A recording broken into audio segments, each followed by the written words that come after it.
सांस का हर सुमन है वतन के लिए, जिंदगी एक हवन है वतन के लिए। और कह गई फांसियों में फंसी गर्दनें, ये हमारा नमन है वतन के लिए, ये हमारा नमन है वतन के लिए।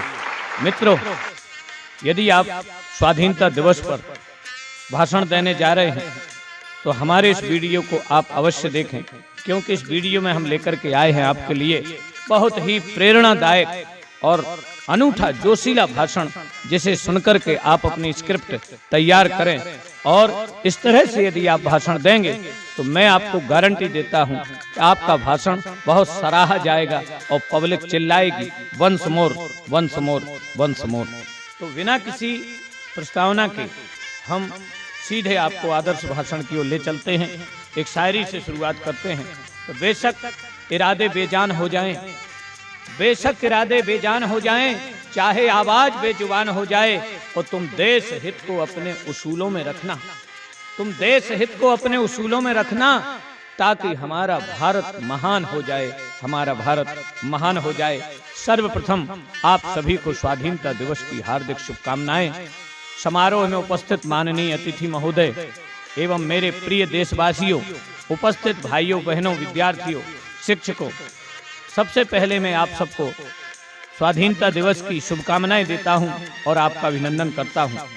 आज प्रांगण में उपस्थित सामूहिक ऊर्जा से, ये विशाल जन समुदाय से यही प्रतीत होता है कि हमारे दिलों में वतन के लिए कितना प्यार है।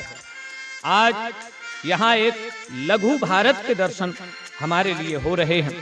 जिसका आज हम जश्न मनाने जा रहे हैं, इस सुनहरी आजादी के लिए हमारे अमर शहीदों और वीरों ने, वीरांगनाओं ने अपने प्राणों का बलिदान किया है, तब जाकर के हमें ये आजादी प्राप्त हुई है।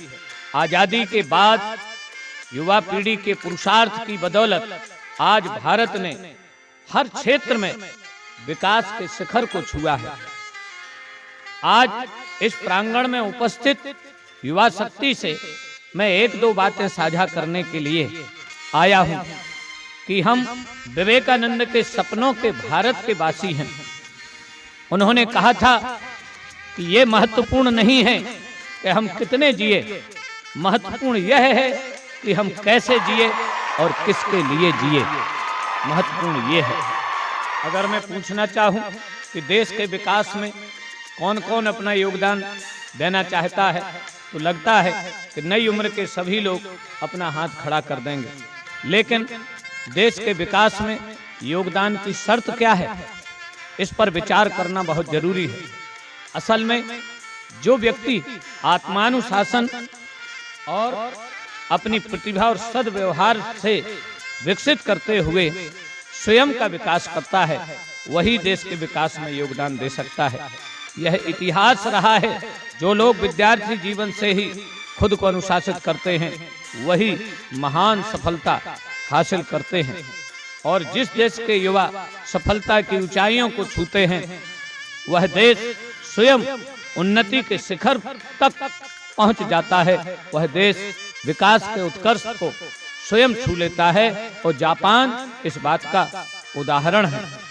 मैं युवाओं से आज अपील करने आया हूं कि हे युवा, तू आशा है माँ बाप के अरमान की। हे युवा, तू आशा है माँ बाप के अरमान की, तू जिंदा कहानी है शौर्य और स्वाभिमान की।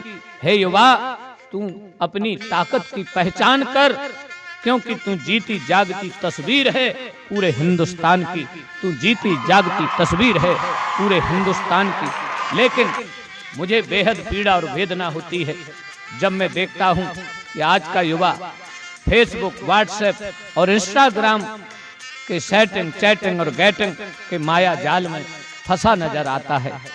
मुझे चिंता होती है देश के भविष्य की, जब आज का विद्यार्थी रीडिंग और रिवीजन को छोड़ करके पबजी गेम में डूबा और शराब गुटखा की लत में भीगा नजर आता है। कैसे भारत के सुनहरे भविष्य की हम उम्मीद कर सकते हैं जब हमारी युवा शक्ति ही भटकाव की ओर है। मेरे मित्रों, मैं आपसे आज प्रार्थना करने आया हूं, सोशल मीडिया का पॉजिटिव थिंकिंग के साथ उपयोग करें। इसे अपने ज्ञान, अपनी ऊर्जा और अपने नॉलेज को विकसित करने के लिए सोशल मीडिया का प्रयोग करें। उसमें जो जहर भरा पड़ा है, उसमें जो कुत्सित विचार भरे पड़े हैं, उसमें जो नग्नता भरी पड़ी है, उससे आप दूर रहें। एक अनुशासित जीवन जिएं, अनुशासन का पालन करें और हमारे भारत को आगे बढ़ाने में अपना सहयोग प्रदान करें। अंत में मैं यही कहना चाहूंगा कि तूफान से लाए हैं कश्ती निकाल के, तूफान से लाए हैं कश्ती निकाल के, इस देश को रखना मेरे बच्चों संभाल के, इस देश को रखना मेरे बच्चों संभाल के। धन्यवाद। जय हिंद, जय भारत।